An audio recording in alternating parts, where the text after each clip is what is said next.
Welcome to another mentor video. This is your host, Jack McCaig, and we're going to go through some questions that people had in emails first, and let's go over the first one. Does a company that files taxes and pays the trust, do they incur employment tax liability? That was a question. Okay. So this is someone who's opening a trust, right? You can hear that in the question. And they're trying to see if they can, not incur an income tax liability with their work. This individual isn't really an employee. They do work for various companies and individuals and so on that is related to websites and tech. So I'm working for many businesses, so it's not an employee of one company, that this individual. So they're already set up pretty well for using the trust, really. So what they want to do is contract through the trust, to the, whoever needs the services, and then that business would pay the trust as a vendor, There's no employment tax when you pay a vendor. So that's just the way it works. It's very simple like that.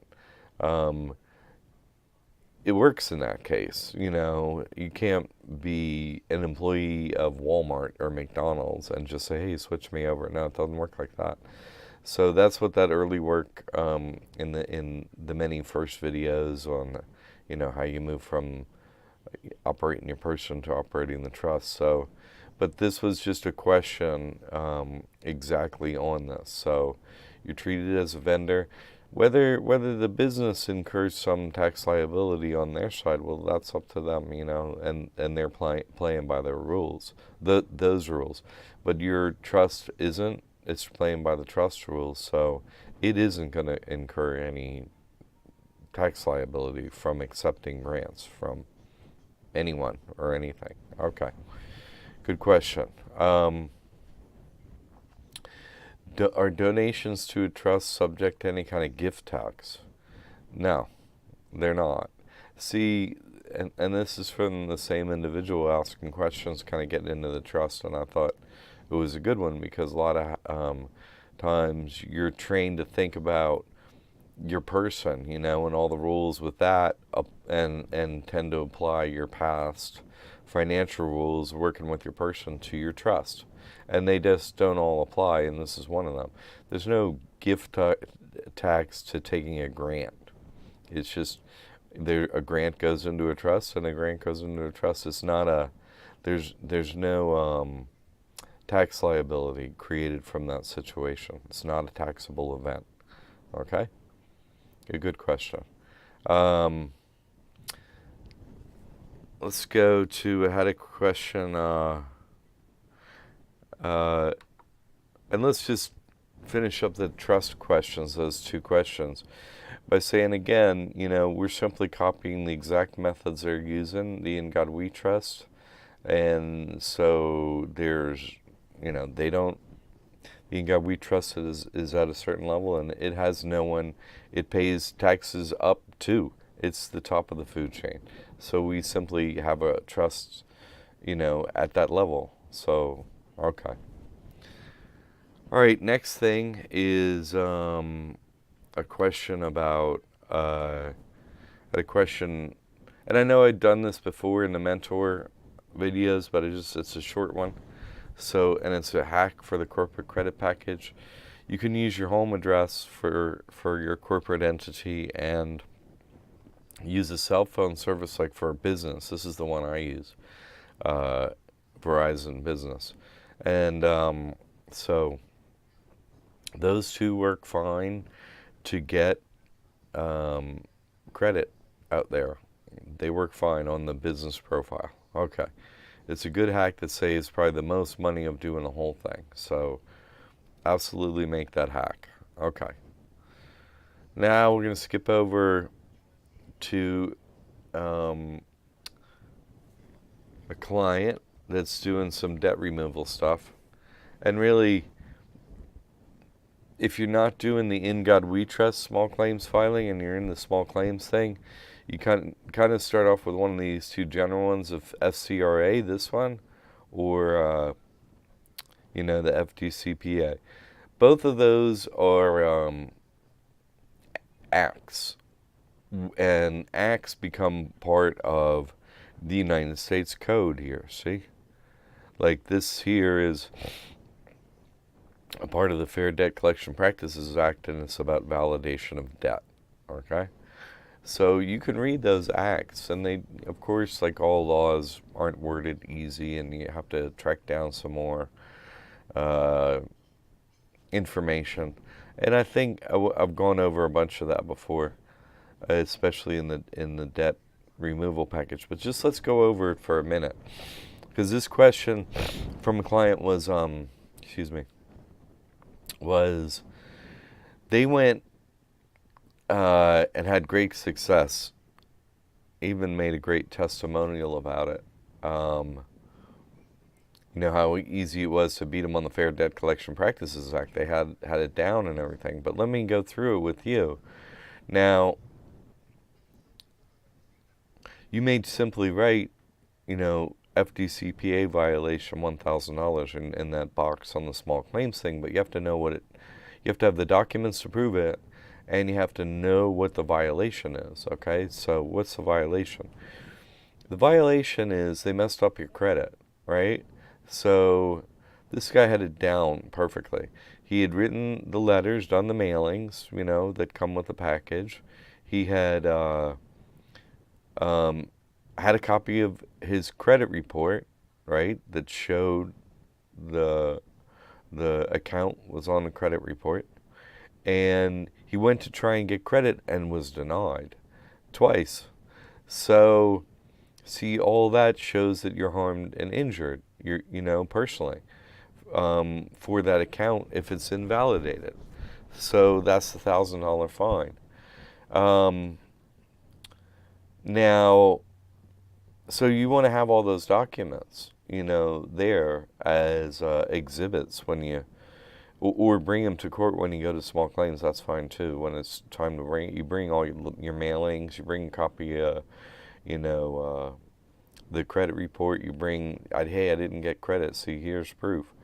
Just apply for credit, whatever, a credit card, it doesn't matter. And then bring all these things to court and say, see, I asked for validation, they didn't provide it, my credit's messed up, they don't have a proof that, they're collecting this debt legally, they don't have the original, information. They say they have a copy and their signature's not on it. Okay, so, and those are the basics on what you do. Now, his question was, well, this was a crazy one. They didn't even get service of process, but the judge just kind of tried it anyway. When the debt collector, they weren't even there, the creditor, they didn't even show up. And, the judge just is like, oh, well, we're just going to, deny this.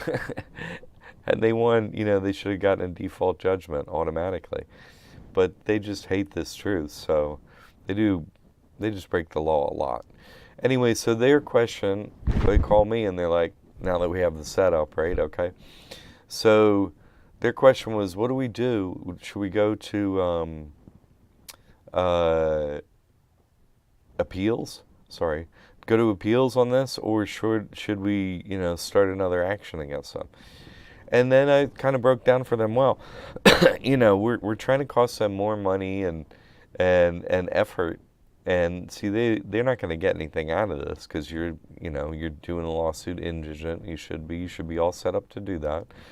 So they know they're not going to get anything. So the idea is just to grind them down over, multiple lawsuits and have them spend an inordinate amount of time and money on lawyers and so on.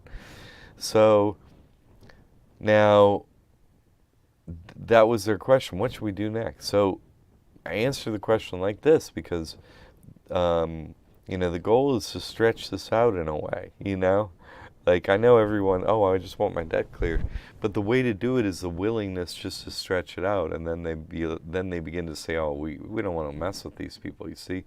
So, and plus, this is like a good way to learn how to deal with the system and courts and so on, the way you're doing this. So I suggested to them, instead of let's start a FCRA violation or the In God We Trust thing, because that's like the big sledgehammer, that small claims case. I said, well, let's back up again here a second. Let's do the appeals, and then, pull out the paperwork and say, because there are 3 credit reporting agencies, okay, out there, 3 main ones. And so you can bring in a copy of, say, the Experian report and be like, see, I'm here for this validation, for this violation, of $1,000 on the Experian report, and bring that in to the appeals, because he didn't put that part on the record yet. So anyway, you can, because each time an account is put on one of these credit reporting agencies, well, each one is a violation, you see. Each one is a $1,000 violation.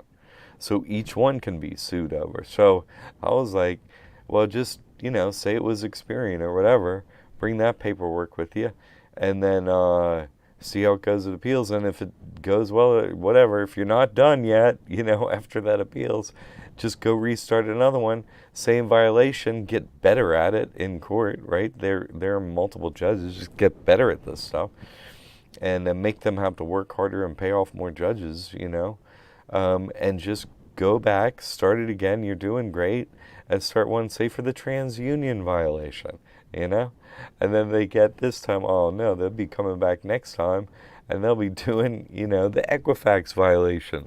So I wanted to show you, if you have a willingness to, have the law on your side and do this work, which is totally legal and, free except for your time and typing it out and learning it, right? But it doesn't cost money, or almost next to no money, and it gives you good credit at the end of it, and you learn a lot.